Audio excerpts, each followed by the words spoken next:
ऊँट के ये ऊँट आपको दिया किसने वैसे? ये हमारे दोस्त साथी जो मिडल ईस्ट से आते हैं उनके ही। नहीं, बड़ा खूबसूरत है। हाँ बिल्कुल, उतना उनकी वजन तरफ डाला करवा। जनाजिब चला उतना उनकी खड़े पीछे वजन लग दिया जी।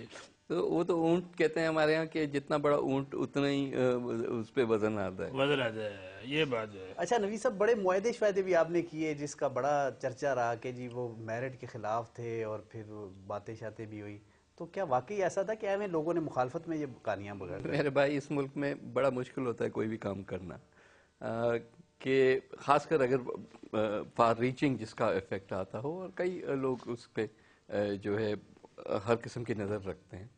ये अनफॉर्चुनेट है कि हमारे पास ऐसी कंट्रोवर्सी हो जाती है नेशनल उस पर। सारी चीज़ों को पर्सपेक्टिव में देना चाहिए। आपने देखा कि हमने तो फौरी तौर पे नेशनल असेंबली में भी उस चीज़ को ले गए, उन्होंने थरो उसकी स्क्रूटनी की, उसको जो है कहा कि ये पाकिस्तान के फेवर में है।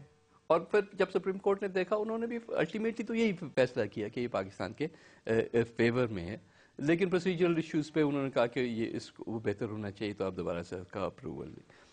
लेकिन उसको प्रेजेंट ऐसे किया गया एज इफ कि पता नहीं कितने अरबों का नुकसान हो रहा है।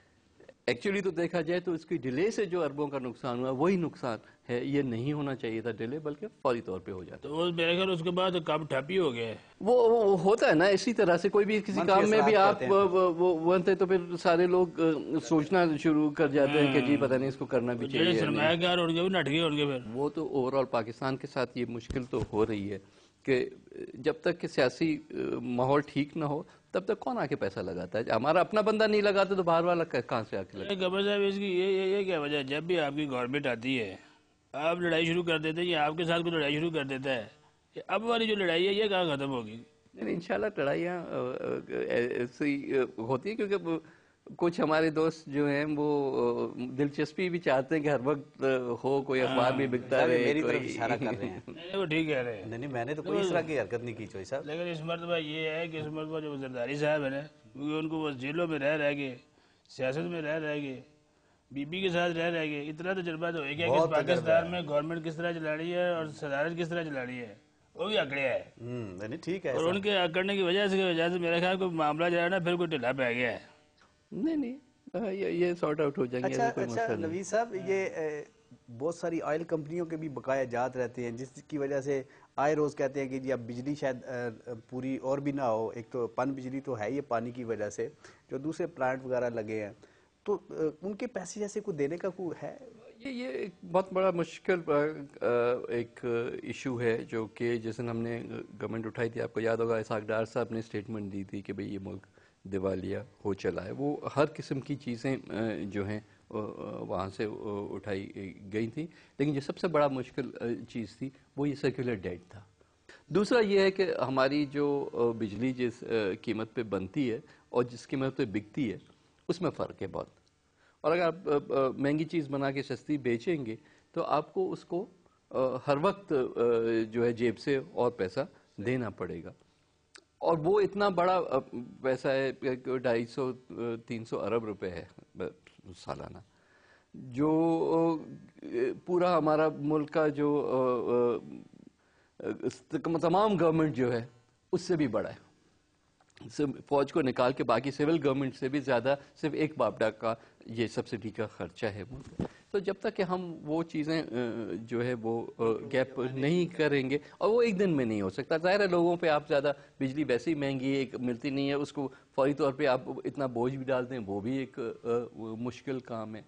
बापडा की जो पुरानी आदतें हैं उसको बेहतर करना, उसमें भी वक्त लगता है। तो ये सारी चीज़ों को बैलेंस करके। चोई साहब, मैं आपसे 8 साल जो एक मुहावरा पूछता रहूँ, आपने मुझे उसका जवाब नहीं दिया। अगर आप इजाज़त दे तो मैं सही से पूछ लूँ? अच्छा सर, इनको तो नहीं पता चला, आप मुझे बताएं कि इस मुहावरे का क्या मतलब है कि दाढ़ी से मूछें बढ़ गई हैं। ये मेरे से इस वजह से नहीं, मुझे इस वजह से नहीं पता कि मेरी तो मूछें नहीं है। ये नवीद कमर साहब आप ही बताएं। मतलब बताएं हमें। नहीं, ये तो खैर जाहिर है कि बुजुर्गी की बात है, और मूंछों को जो है अपनी लिमिट्स रखने चाहिए, और दाढ़ी का अपना एक हिसाब होता है। गवर्नमेंट ने बारे में गल की थी। नहीं, मैं तो एक वैसे अपने इल्म में इजाफे के लिए कहते हैं ना, इल्म हासिल करें चाहे चीन जाएं, तो मैंने कहा अगर इधर से मिल जाता है तो। अच्छा नवीद कमर साहब, एक जुर्म आपने ना किया हो, आपको जेल में डाल दिया जाए, 26 महीने आप उधर रहे, सोचते क्या थे कि यार मैं क्यों आ गए? नहीं, वो तो समझ सोच क्या आती थी आपको? समझ तो आती थी कि क्यों आए हैं। हम भी आपके साथ मिल जाते तो बहुत ऊंची जगहों पे बैठे होते, पर कहीं कभी कभी कॉम्प्रोमाइजेस कुछ चीज़ों पे तो नहीं हो सकते। तो मिल जाते ज्यादा अच्छी बात नहीं थी, एक मरतबा फिर वजारत मिल जाती था। लोगों की इज्जत, आंखों में इज्जत जो होती है ना, वो ज़्यादा इम्पोर्टेंट होती है वजारत से। एक और ब्रेक ले लिया, हम ले लें तो अच्छी बात है। इजाजत है? जी बड़ी मेहरबानी चौधरी ए साहब। तू मैनू उड़ गया ना, तो है उड़ नाराज हो गया है, हाँ वो मैं इन्होंने मनाया। जी मैं बनाता हूँ। एक छोटे से वक्फे के बाद वापस आने नाजरीन, बड़ी मेहरबानी।